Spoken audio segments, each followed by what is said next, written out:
im Mai im Reich vom Äolus wirft das Schiff in einer blauen Bucht durch Anker aus. Dann steigt der Mann durch die Eichenwälder mit seinem Sohn auf zum Gipfel, ist der Kaiser von Rom.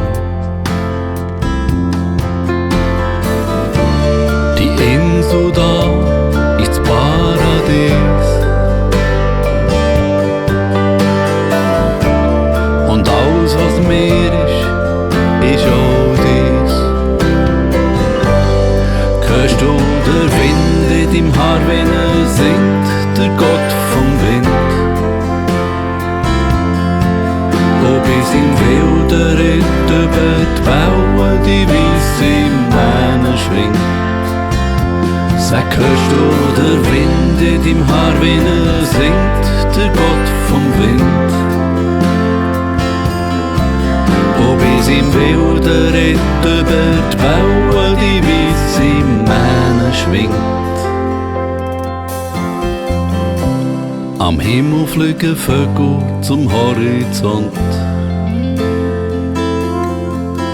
zum Vulkan, wo dort die graue Wolke thront. Es schmeckt nach altem Wein, nach einer grossen Geschichte, wo die Götter noch stark waren und die Menschen klein.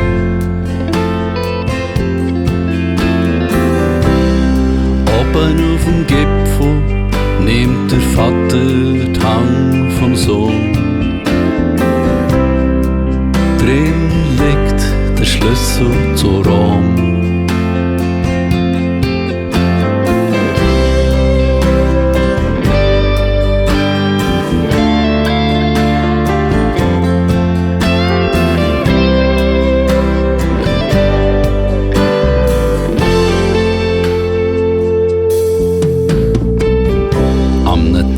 Im Mai, im Reich vom Äolus,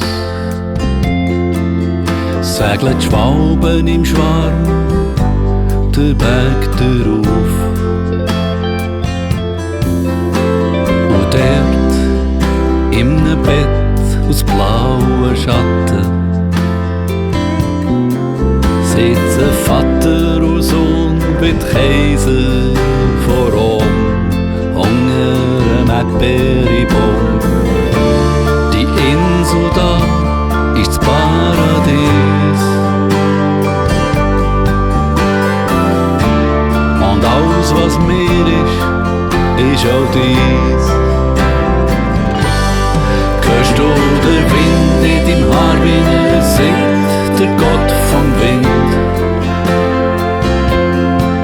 Wo bis im wilden Ritt über die Wellen die weisse Mähne schwingt. Sag, hörst du den Wind in deinem Haar, wenn singt, der Gott vom Wind? Wo bis im wilden Ritt über die Wellen die weisse Mähne schwingt. Sag, hörst du den Wind im Erdbeerbaum? Hörst du